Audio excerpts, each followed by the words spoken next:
Hi, I'm Jeremy Lawyer and I'm here with BassResource. I want to talk to you a little bit about jig fishing in the springtime.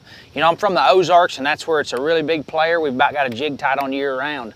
You know, when I think of springtime, I think of February, March, pre-spawn. You know, the water's in the low 50s, you know, it's coming up. The fish are kind of thinking about spawning, but it's still just not right. But they get up on the bank and they really get to foraging around on crawdads. They're beefing up for the spawn, and they're just really keying on these areas outside of spawning bays. Little channel swings where you can look back in there and see that there's a spawning type area, you know, maybe a flatter area, a sandy area, a place that doesn't have current. And so, you know, when I'm gonna go key on those, I'm gonna throw a little ball head jig. You know, this is a staple for in the Ozarks area. It really mimics a crawdad. You can see there, that's a really small profile jig. Now your trailer, it's kind of whatever you want to use. Some days you want one with a little bit of action. This has some tail kick like I've got on there today. Other times, especially if you get a cold front coming in or something, you want that crawl to lay completely still. You really don't want to have a lot of action. So that's something you just kind of got to dictate the type of country that you're in and the setting that you're in. But you can throw this in clean water, dirty water. You know, it really doesn't make any difference, and it catches all three species. You know, you're not limited to just largemouth or smallmouth or spotted bass. But you know, my setup for this is pretty simple. This is a Denali 7.2 jig rod in the Covert series. It's a bait that I can really wheel around boat docks, flip easy. But if I get one and I want to throw it up on a lay down and drag him out of there, it's still got enough meat to do that. You know, and the line size is going to dictate what you're going to fish that day. You know, as a staple, I like to throw it on 16-pound sunline, but I will go down to 10-pound sunline, and that's all FC Sniper. You know, the Sniper is a line that's kind of got a little bit of limpness to it and finesse, but still a lot of abrasion resistance and a lot of power when you need it.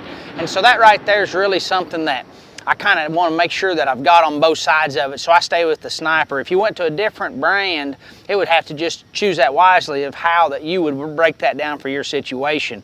But I like a high-speed reel as well, because a lot of times that fish takes off really quick with it, you know, and you just got to catch up to him, or he'll run at the boat because you're not really making really long casts. This is something that you're going to go down the bank making short casts with, little pitches, right around boat docks, under walkways, and this Covert series rod's just about the perfect length to where you can still flip it, but you can backhand it if you want to and skip it in between boat floats or maybe a lay down tree or whatever it might be. But as the spawn kind of progresses and it starts to warm up a little bit, the ball head jig still plays, but it seems like the fish get on their mind more about an area they're actually going to set down and spawn. And when they do that, I like to go to just a little bit bigger jig. And what that's going to do is give them a little bit more of an idea of there may be an intruder in the area where they want to spawn at. And so when I do that, I'm going to go to more of your flipping and pitching style jig like this right here. You know, and it's just going to give you a larger profile, a little more hey, that guy's not supposed to be in here type deal, because I'm planning on spawning here in the next couple of weeks. Plus those fish are really starting to set up to where they're bulking up for the spawn, and so a larger bait seems to get a little larger bite. And always remember, as that water creeps up there and the moon phase comes around that sets up for the spawn pretty nice, the biggest one seems like in the Midwest is going to spawn first. And so I want to have a larger bait on when I know they're getting close to where they're getting ready to spawn. It's getting ready to go down, because it's not going to last very long. You're going to see a lot of fish swimming around, and you're going to see a lot of fish up cruising. But as far as that big female being able to feed and you catch her in that moment, I think a larger bait entices her at that time. And with that larger bait, I'm going to go to a larger rod. Now this is a Denali Lithium series, and this is a 7.6 model.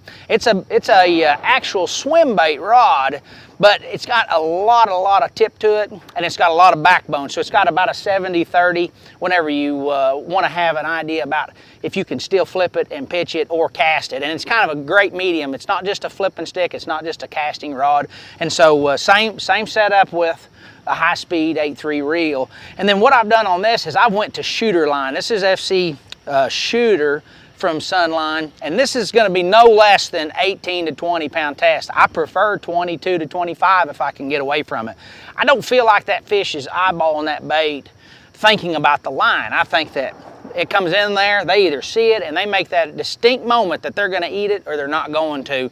I just don't feel like the line really changes that. The one thing I will tell you about your line is if it takes away from the action of your bait, it's too heavy of a line. If it drags your bait, it's too heavy of a line. So as long as your bait is heavy enough that it's not going to get impaired by the line size, I'd go as heavy as you can. But the difference between the sniper and the shooter is that the shooter is a lot stiffer, it takes more abrasion resistance, and you can really lean on it a lot more. And I think as them fish start to spawn, they want to get on a piece of cover. They want to spawn right beside that piece of cover. And so the shooter seems to really take away the advantage they have of breaking you off. And then one tip I'm going to give you too, as you can see here on my trailer, it should be turned horizontally this way to lay flat like a crawdad. When it comes around the spawn, I like to imitate a perch a lot more. You can see here I turned it vertically with the bait to where when you have it out there swimming and moving, the actual appendages are sideways, kind of like a shad's tail or a perch tail. And I just think that that's more natural and gets more bites as far as being able to think that that fish is going to spawn here, that's an intruder, he's going to stick around because it looks like a brim or a perch or a bluegill or goggle eye, whatever it might be in your part of the country. But that right there is just something that gets me a lot of extra bites.